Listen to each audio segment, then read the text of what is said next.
आपण मैंने भी जदि जगन्नाथ प्रेमी तो भिडटी शेष पर्यटन निश्चित देखूँ।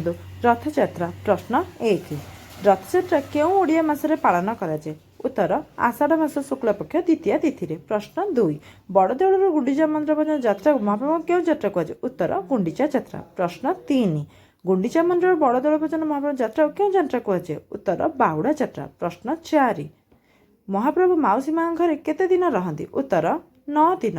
प्रश्न 5 जगन्नाथ रथर नाम कौन?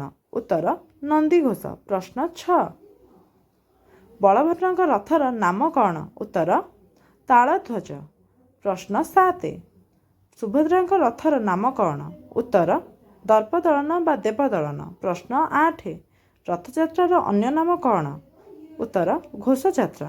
प्रश्न 9 सुदर्शन क्यों रथरे विजय करते? उत्तर सुभद्रा रथरे। प्रश्न 10 रथयात्रा समय महाप्रभु क्यों पहंडी होता है? उत्तर धाड़ी पहंडी। Thank you.